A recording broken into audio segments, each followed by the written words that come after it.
Hey guys, Ryan here with My Fishing Cape Cod, and thank you as always for listening in. I really appreciate it. So the 2021 season is just about here. I'm sure you're just as excited as I am to get back out and do some fishing. So with that in mind, I am going to start publishing more often here on YouTube. And one thing that I would like to share here on YouTube are some of our weekly fishing report podcasts. And that's really something that we just started doing within the last year. Prior to 2020, all of our podcasts were available on myfishingcapecod.com. And they still are available on myfishingcapecod.com. And quite a few of our podcasts available for members of myfishingcapecod.com. And the membership support is really what's allowed us to do this podcast over the last several years. And it's what's going to continue to allow us to produce these shows and give you the fishing reports and the interviews that quite a few of you are enjoying, which really makes me happy to see. So my plan is to publish our podcasts first on myfishingcapecod.com, especially our fishing report podcasts. Those will go live on the website for supporting members of the website to enjoy first. And then after a week or two, I'll probably publish them here on iTunes and the other directories for the general public to enjoy. I've been thinking a lot over the last few weeks about the best way of doing this, and I think this plan is pretty fair. So as a thank you to the people who support myfishingcapecod.com, they'll get access to the podcast first. And then for everybody else, they'll get access to the podcast after 1 to 2 weeks. So it's still got to be great for everybody, but just a little extra bonus there for the people who take that extra step to support us over on myfishingcapecod.com. So today's show is the first fishing report of the season. And you'll hear from myself, you'll hear from My Fishing Cape Cod member Bruno, and you'll hear from Danny Jones of the Goose Hummock Shop down in Orleans. This podcast was recorded on March 25th and was published on myfishingcapecod.com for members to listen to on March 26th. So let's dive in. Welcome to the My Fishing Cape Cod podcast. The My Fishing Cape Cod podcast is your local source for the latest news and information on fishing Cape Cod. Now, here's your host, Kevin Collins. Well, hello and welcome to another edition of the My Fishing Cape Cod podcast here from myfishingcapecod.com. I'm your host, Kevin Collins, back with you for the 2021 season of the MFCC podcast, and it's been about 5 months since we've last had a podcast on the air here, at least in terms of our weekly fishing report. So it is a tremendous pleasure to be back on with you and back on the MFCC airwaves. We've got a great show in store for you today. We're going to be led off by MFCC founder and creator Ryan Collins, as always, in just a few moments. I know he's waiting on the phone. We're then going to be joined by Bruno from down at Cape and Islands Mitsubishi. And last but not least, we're going to welcome in a brand new podcast guest for 2021, and that is none other than our buddy Danny Jones from down at the Goose Hummock in Orleans. So can't wait to chat with Danny and pick his brain, especially on a little bit of freshwater fishing. So let's get right into the content on today's program. Well, our first guest on the 2021 season of the My Fishing Cape Cod podcast is none other than MFCC founder and creator Ryan Collins himself. Ryan, how are you today? I'm doing pretty well, Kevin. Beautiful 58-degree day today. So nice day to be outside. And how are you doing? Doing well. I think it's been about, 5 months or so, give or take, since we've done one of these. So I'm just really happy to be back on the air with you. Yeah, it's great to be back on the air. Things are really starting to heat up on the website, on social media. People are getting excited about spring fishing. So it's go time right now. So that's what I wanted to talk to you about at first, Ryan, is just kind of a general MFCC update on kind of where we stand on things through the winter and what you're expecting, maybe new or exciting, or if you don't want to give it all away, that's fine too. You can tease us a little bit, but what you're kind of looking forward to in 2021. Well, 2020 was a great year, despite all the challenges that society had in general. I think a lot of people turned to fishing And I definitely saw that on the website, lots of new signups, lots of people saying that they hadn't gone fishing for years and they're got to get back into it. And I see more of that happening for this year, too. I'm hearing from a lot of people who are already planning trips to Cape Cod for the summer, people who are coming down to freshwater fish. All the ponds have been stocked with trout. We can talk about that in a little bit. So as far as the status of MFCC goes, it keeps growing, Kevin, and I'm really just beside myself. It's now been 11 years of doing this, and everything's still happening, and it's still getting bigger and better. I'm meeting more people. We have a lot of people signing up. It's really just a dream come true for me, and I can't thank all the listeners and the members for helping make that dream come true, because, again, without the membership support, absolutely none of this would be possible. That is for sure.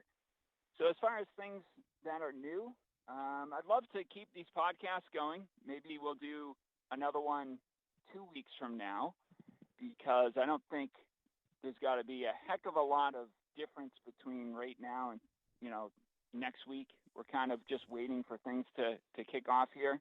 But then once the saltwater season gets going, I'd like to return to a weekly podcast to keep everybody updated. The TV show has been great. We've got 2 more episodes. It's got to be Giant Tuna Fishing Part 2 for this weekend. And then next weekend, I won't give it away, but we have 1 more episode on April 3rd. And the show's been great, and that's really where most of my computer time has been recently, is editing the show. So I'm looking forward to being done with the show and starting to actually go fishing again.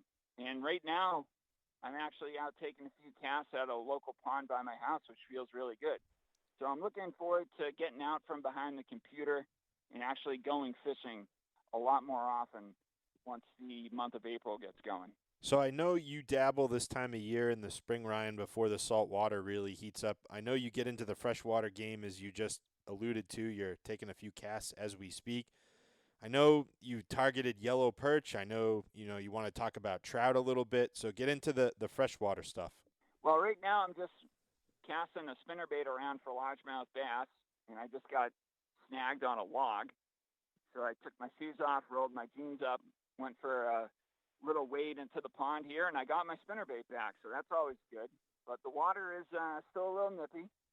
The bass are entering a pre-spawn pattern right now, and I'm not a largemouth bass expert by any means.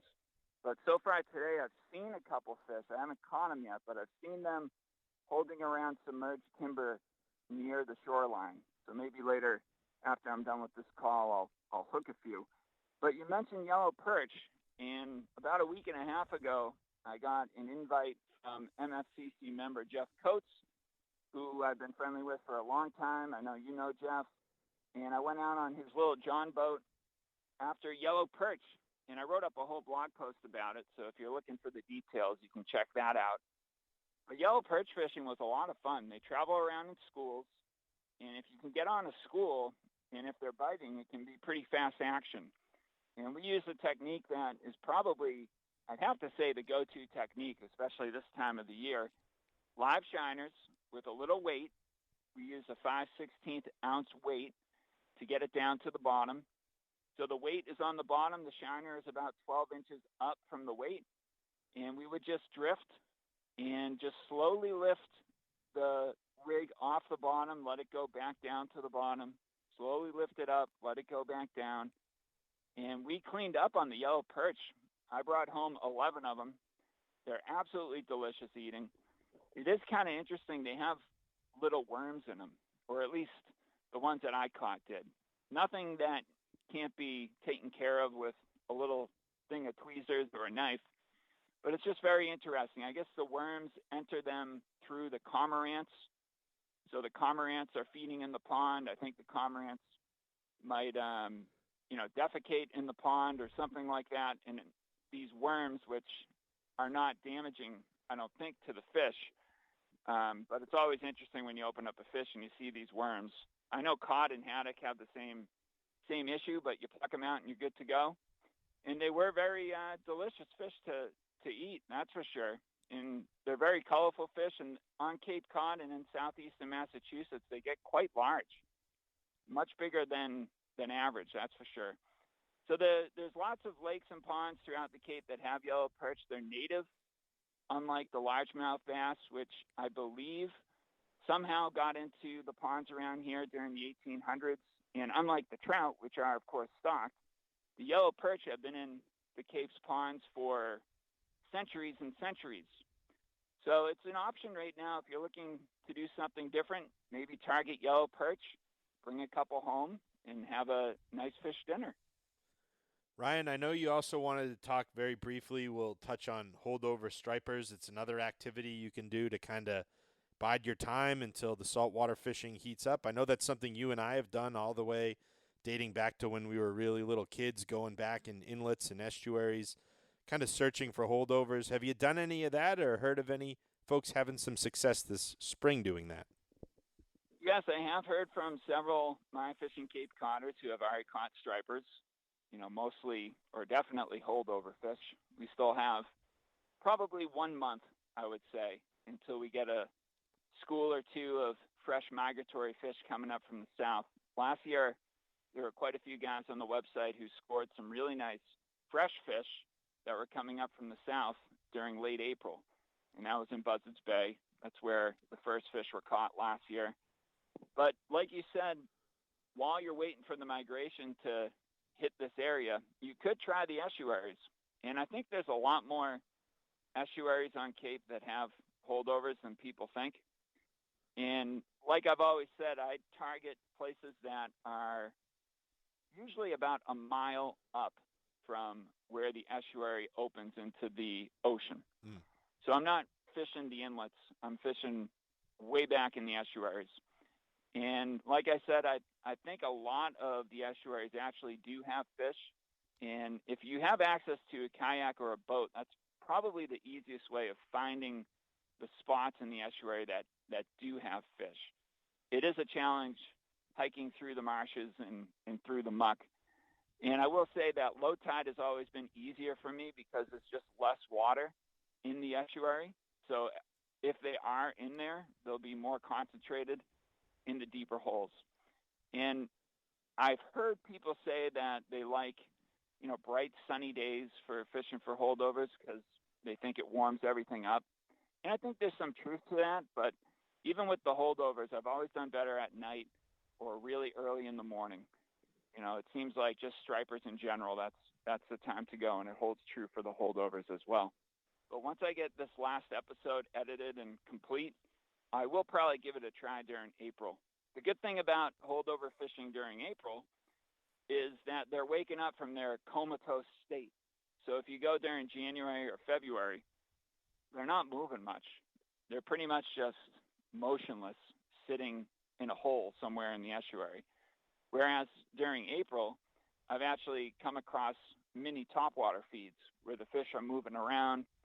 And finally, once it really starts to warm up towards the end of the month, they'll leave the estuary altogether and run along the beaches that are nearby the estuary.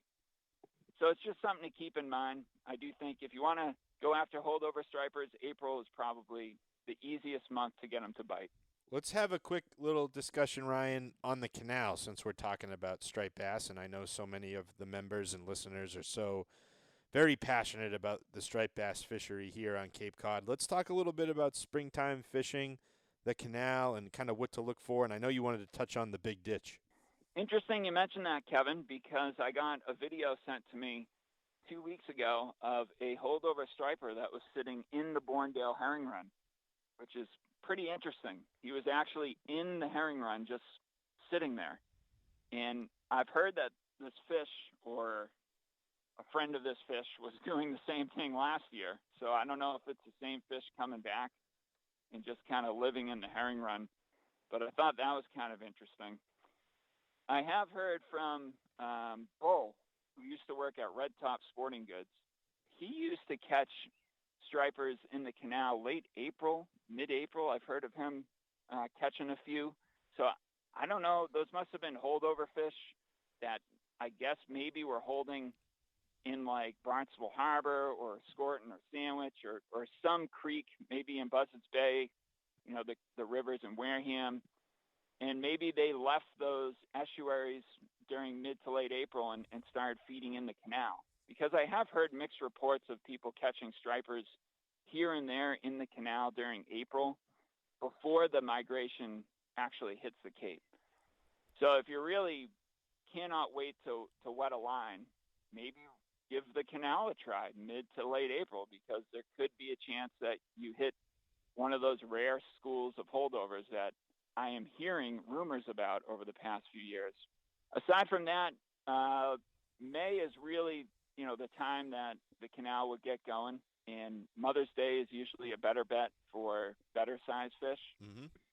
But the herring would be showing up very soon. I haven't heard ospreys yet, but once I do, I usually go down to the Borndale Run and I see herring. Last year I saw them April 9th is when I saw them in the Borndale Run.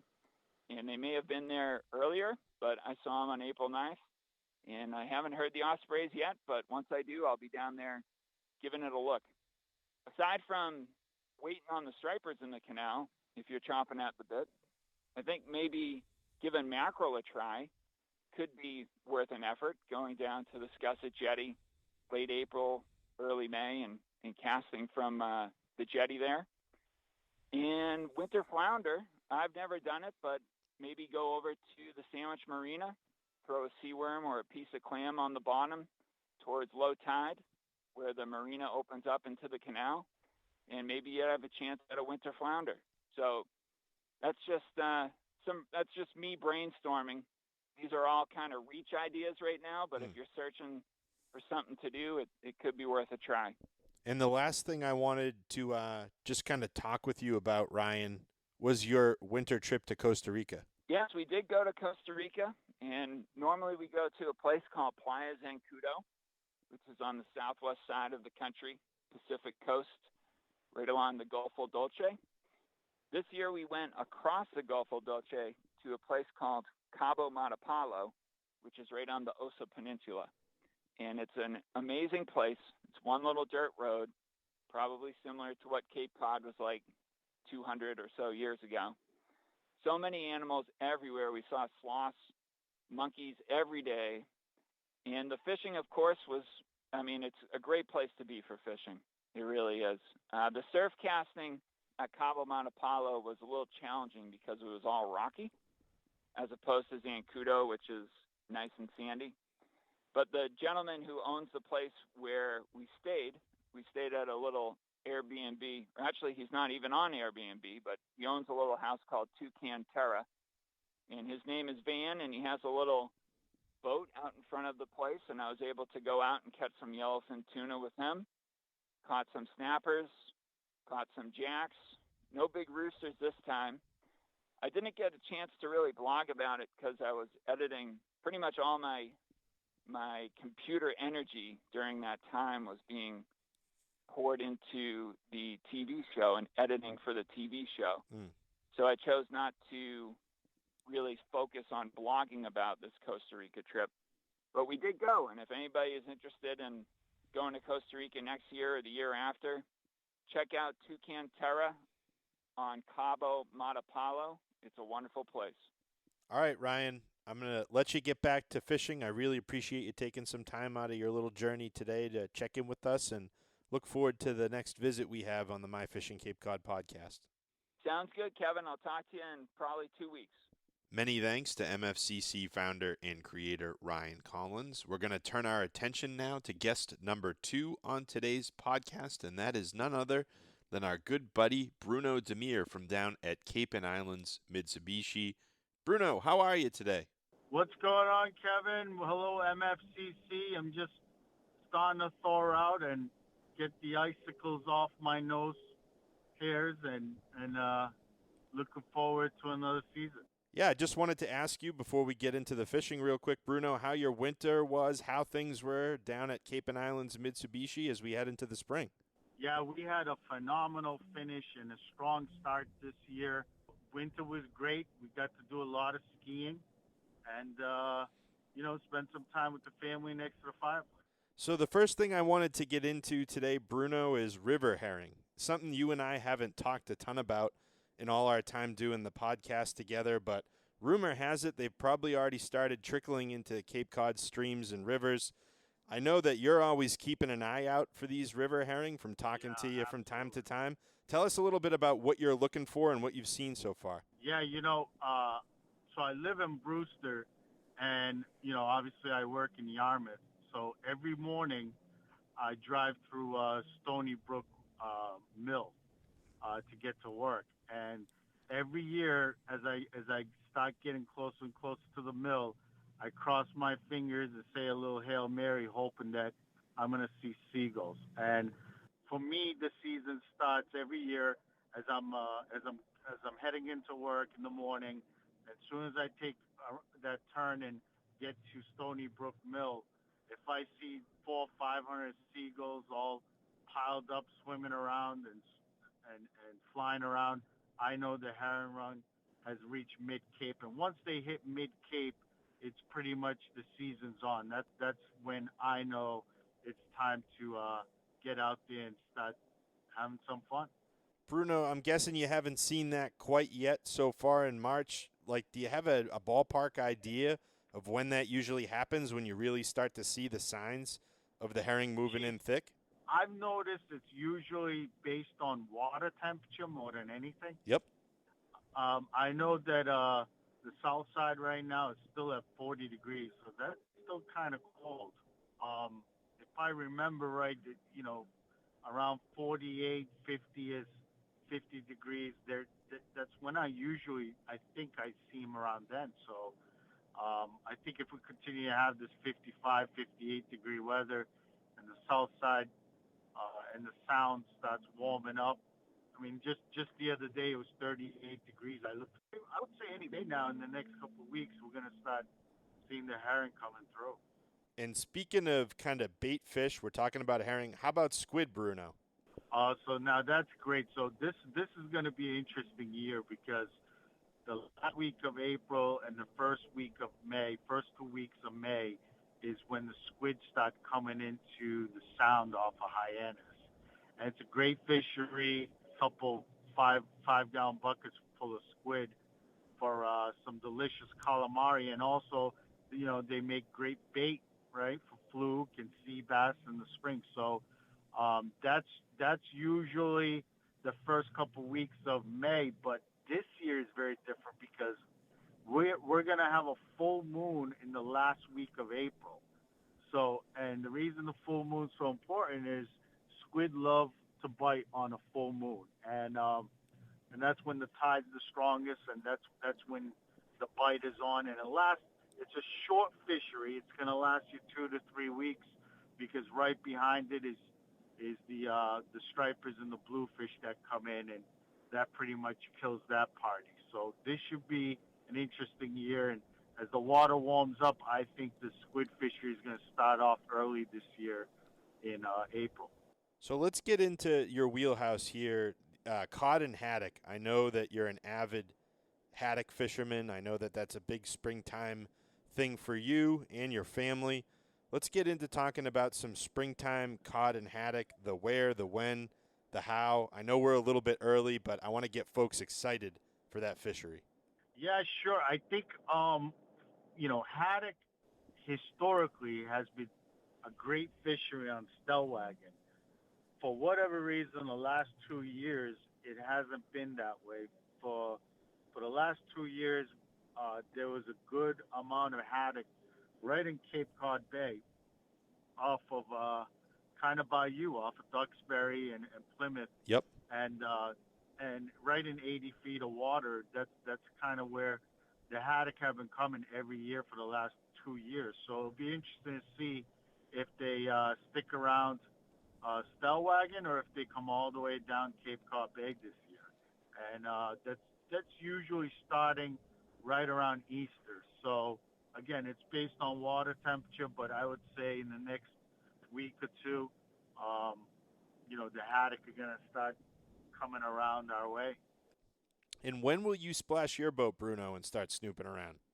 So the gaviota is splashing on April 14th. Nice. And that's when we're going to work the cobwebs out of it. I might possibly go east to do some bottom fishing. I got to check the regulations and make sure, but that's the idea, to go east to Chatham for some bottom fishing and then get out there for that squid bite and then do some haddock. And Bruno, I know in your family it's a haddock affair, and I think it's your cousin that is starting to make some of his kind of homemade custom rigs for haddock available on his online shop. Can you tell us a little bit more about that? Yeah, so my cousin Eddie's starting an online tackle company called Monomoy Tackle. It's going to be based out of Chatham.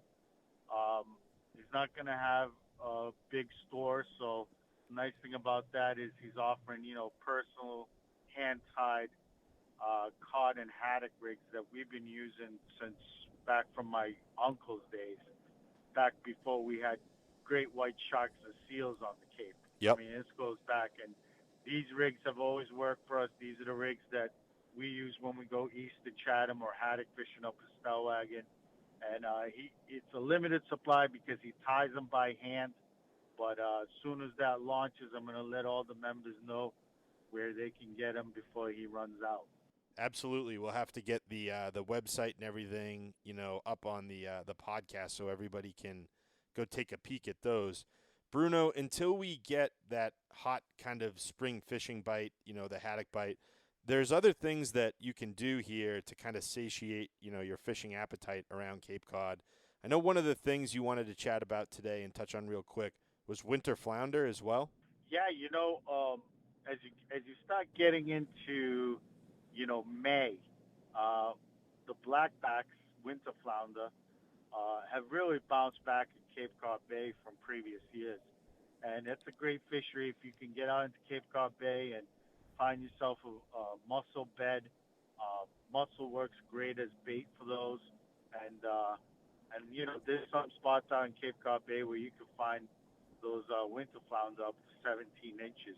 So that's another great fishery that doesn't get talked as much about as haddock does, but it's a great fishery. As a matter of fact, if you don't have a boat and you want to come down to Cape Cod, and I am saying this because I'm always pushing for tourism here on Cape Cod because I know it's such a big part of our local economy. There's a charter boat. It's actually a party boat that goes out of Sassuat Harbor called the, help me out with this, Kevin. It's called the... Is it the Albatross? Yeah, exactly.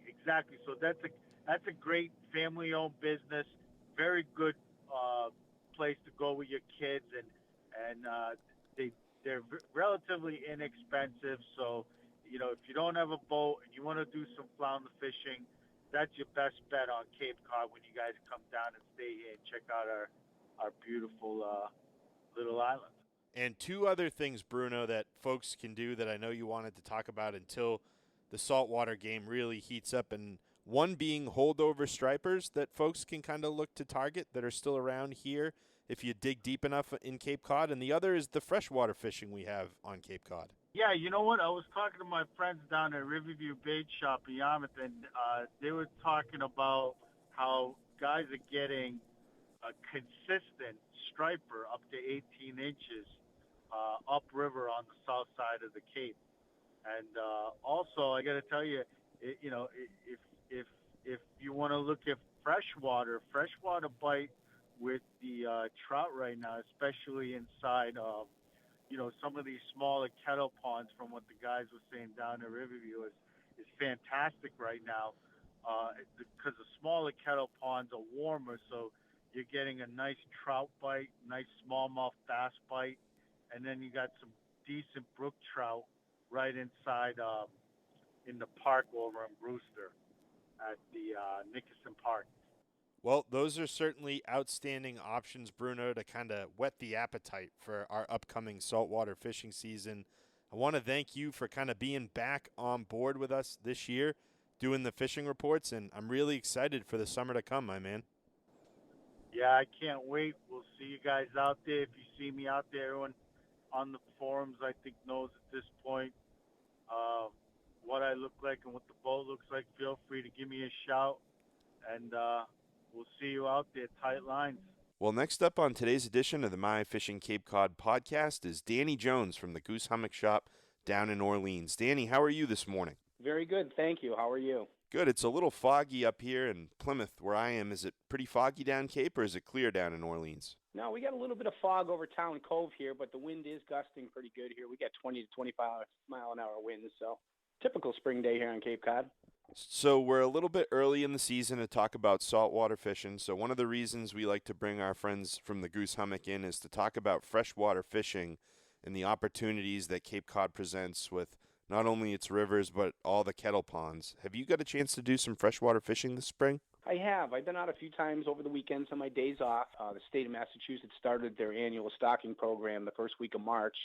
So the stocking program is pretty much in full swing.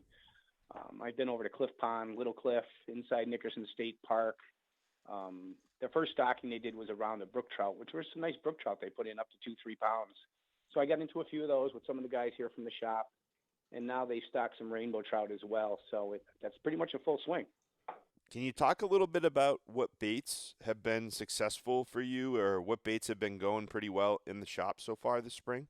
Well, this year we're really ramped up for the freshwater season. We brought in a lot of new lures, some new spinners. I've got plenty of Thomas Buoyants, Baker's lures, which were suspending lures that you just cast and retrieve, Colorado spoons, MEP spinners, Iron Candy, a new shiny silver spoon that's been very effective.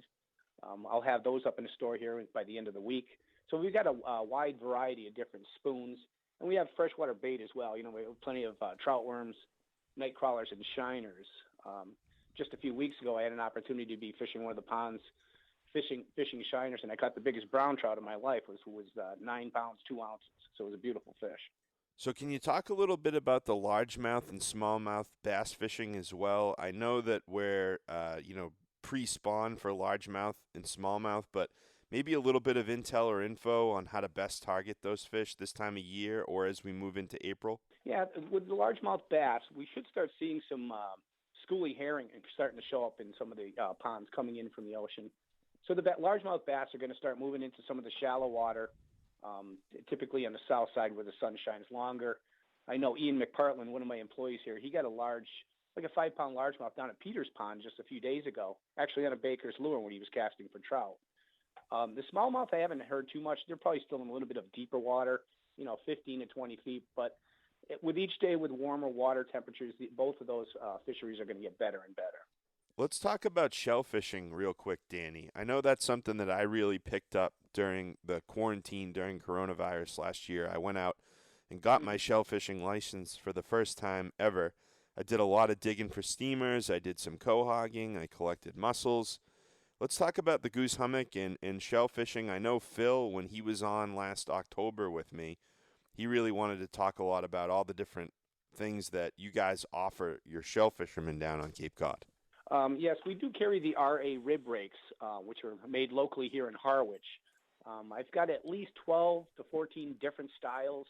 There's some turtlebacks, baskets, some of your basic scratchers, some of your short handle hose, they call them, for soft shell clams. And we have baskets as well, your typical basket. Each town on Cape Cod here has different regulations as to where to go and what you can keep for the week. But we sell quite a bit of clamming equipment. We have the quahog gauges you can attach right to your basket. The rakes range anywhere from $89 to $150. We have both stainless steel and steel. We have just about everything you need to get you started for clamming. And with the whole COVID thing that's been going on this past season, we've sold an enormous amount of clam baskets, clam rakes, and the gauges. So we have plenty of all that equipment for you to get into clamming. Yeah, and I would like to say here on the podcast as well, speaking from experience, your shell fishing license or permit, depending on what town you live in the town of Plymouth where I am, it was only $10 last year. So it's a very affordable, cheap permit to buy. And I think maybe on some of the other towns on Cape Cod, it might range in the $20 to $25. I reside in the town of Brewster, and my resident clamming license is $20 for the season, which you can't beat that. No, exactly. It's a great thing for me to do on a Sunday morning, at low tide, to walk out into the bay with the sun coming up, to get my basket of clams. It's just absolutely majestical to be out there all alone, getting your clams and make some chowder or stuffies for the week. Yeah, so I'll absolutely encourage folks to look into their specific town to see what a permit might cost. It's probably anywhere between $10 and $25, and then when you get your permit, along with it will come a map of all the different areas that are open and closed to shell fishing for your specific town. So definitely want to encourage folks to look into that. Another thing I wanted to talk about in the springtime here is just what the Goose Hummock does in terms of marine service provider. I know that you guys are open, you're working on boats, you're getting boats, close to being in the water. I know that the back area of the Goose down across the road there is where all that magic gets done. Not necessarily your area of expertise, but just wanted to give you a second to talk about how busy you guys are down there. Well, it's ramping up with each day with the warmer temperatures. We did have quite a few boats that were shrink wrapped that were down in storage that are now getting unwrapped and getting sea trialed and getting ready for the season. We have a full-time mechanic down there, Nick. He's a great mechanic. Like I said, we're ready to go. Feel free to call, make an appointment if you want to get your boat in for commissioning to get it out onto the water for the season. Do it sooner than later, because if it's anything last year, where it's going to be crazy busy all over again. Downstairs in the outdoor center, we do offer a wide variety of different kayaks and paddle boards and pedal-driven kayaks for sale as well to get you out on the water. And Danny, I just wanted to give you an opportunity real quick, too, to talk a little bit about yourself and what your fishing plans are for 2021. Once the saltwater season does kick off, what type of fishing are you looking forward to doing most? Is it kind of stripers and blues from the shore? Is it going offshore for tuna? What's your gig? Well, I do just about everything, to be honest with you. In the beginning of the season, usually a good friend of mine, Captain Rich, we'll try to get a haddock trip in. We'll get up on the bank, southeast corner of the bank, try to get some haddock. As the season progresses, the water warms, we'll start catching some schoolie stripers. We'll actually do a little winter flounder fishing in the Cape Cod Bay as well. Then as the season progresses, then we'll start sea bass fishing outside of Bass River. And later in the season, then we'll really get into tuna fishing. I do a lot of fishing with Phil on his boat as well for bluefin tuna. And I understand, did Phil purchase a new contender this year? I believe he did. I believe he's got a 44-foot contender on the way here. So that's going to be very exciting to hopefully get out and do a little canyon fishing as well in that big boat. Yeah, I was going to say, a boat of that size makes the canyons definitely accessible to Team Goose, no doubt about that.